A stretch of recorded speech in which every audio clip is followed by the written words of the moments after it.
ay to try and decide the case. To try, ibig sabihin po, ay maglitis. Pangalawa, ang ginamit po ng saligang batas na lengguwahe, trial shall forthwith proceed. Trial. Hindi ho sinabi ng saligang batas na ang kapangyarihan ay to hear and decide. Mas malapad po ang saklaw nung legal term na to hear. Ang legal term to hear means to ascertain whether or not the articles or ang reklamo is worth pursuing. In other words, may basihan ba yung sakdal? Hindi ho sinabi ng saligang batas to hear. Ang sinabi ng batas, to try and decide. Ganun ho ka-eksakto ang lengguwahe ng saligang batas ukol sa proseso ng impeachment. Thank you po. Salamat din sa tanong. Thank you, Billy. Let's proceed with the next questions from Tina Panganiban Perez of GMA7.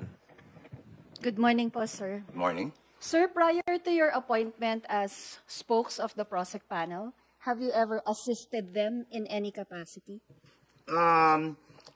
Meron na po akong ilang nasaluhan na meeting para ho malaman ko kung ano ang mensahe na ihahayag ko sa publiko. So, yes, nagkaroon na po ako ng partisipasyon. But not as a private prosecutor, sir? Hindi po ako private prosecutor. Papa. And meron po ba kayong update doon po sa binanggit ng prosecution panel na clarification na hihingin po nila sa Senate Impeachment Court about yung orders na ibinaba ng Senate Impeachment Court, pati po yung pag-remand sa articles? Within the next few days, ang prosecution panel ay magpa-file or maglalahad ng mga kaukulang pleading. Within the next few days, magkakaroon po ng paglalahad. Sir, clarification lang. That's a motion? Motion to what? It could be a motion or it could be a manifestation. Thank you po, sir. Either way, it is to clarify yun hong order. Thank you po. Thank you, Tina. Bibian Gulia from ABS-CBN2. Good morning, Attorney. Good morning. Opo. Can you confirm, and may we know the reason, base po sa reports ay the House of Representatives was furnished a copy of the notice of appearance ng pag-enter ng lawyers ni Vice President Sara Duterte ng kanilang entry of appearance, pero hindi po ito tendered, copy, refused to receive. Okay. Liliwanagin ko po hindi ko ho alam pa kung ano yung dahilan. Subalit, ang bottom line dito, wala ho naman nasaktan, walang damage Because nung tinender nila yung service nung entry of appearance, tender means you are constructively served. So, tanggapin o hindi, yun hong purpose was served. Because it was tendered. So, as if you received it. Pag tender po kasi, iniiwan yung dokumento, kaya tender. Kaya naman tender kasi hindi nila inacknowledge na tatanggap nila. But nonetheless, gaya na sinabi ko, no harm, no foul. Wala hong nasaktan dito, walang naagrabyado. And as of today, hindi pa po ba naisusumite ng House yung at least the compliance for the first requirement of the Senate Impeachment Court to submit a certification that the impeachment proceedings against VP Duterte here at the House of Representatives were compliant with the Constitution, and won't it derail the process po, the trial? Hindi po. Sa katotohanan, nung huling session day ng Kamara, nagpasaho ng resolution alinsunod sa kautusan ng impeachment court. Pero nais ko rin pong banggitin, ngayon hindi pa yan naisusumite, pero naipasa na po. Gaya ng nasabi ko kanina, in the next few days, magpa-file ho ng ng appropriate pleading ang House Prosecution Panel. Ngayon, ito pong ni-require, yung ni-require ho ng impeachment court na magsumite ng certification na hindi nilabag ng Kamara yung 1-year bar rule.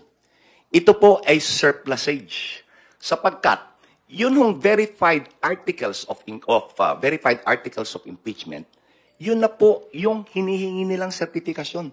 Gaya po nung ruling ni Juan Ponce Enrile nung impeachment trial ng ating dating punong hukom ni dating Chief Justice Renato Corona.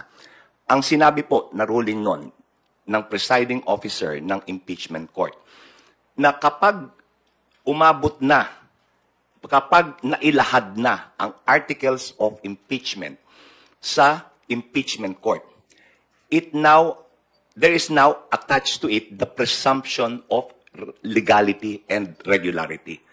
Hindi na dapat pinagtatalunan. Ngayon, that is a precedent sa impeachment court. Nagtataka lang ako, bakit hindi yun sinunod ng kasalukuyang impeachment court?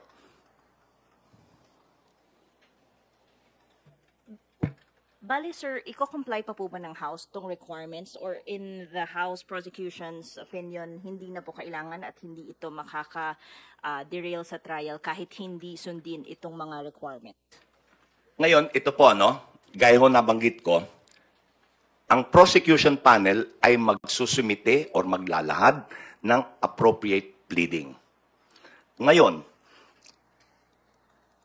I assure the public that if the House prosecution panel will not be or not provide reason for any delay. Hindi ho ang House prosecution panel ang magbibigay ng dahilan upang maantala ang trial ng impeachment. Okay. Sir, last na lang, doon sa private prosecutors, you said in due time. Kailan po itong due time? And can you provide us a background lang how they were selected and bakit sila po yung napili? Ang alam ko po, ang private prosecutors ay mga abogadong nagboluntaryo ng kanilang serbisyo. Yun po ang alam ko. Ako po ay sigurado na gaya ko, wala rin silang bayad. Dahil itong paglahok dito ay para sa bayan, hindi para sa bayad. Okay po? Okay, sir. Thank you, Ren. Thank you. Thank you, Bibian. Elson Quismorio from Manila Bulletin. Hello, Attorney. Good morning. Hello. If we may talk about SP Chis Escudero for a minute. Apparently, former Chief Justice Renato Puno is saying na SP Escudero may have exercised grave abuse of discretion. Basahin ko po, sir, yung exchange dun sa interview kung saan sinabi ni ex-Chief Justice.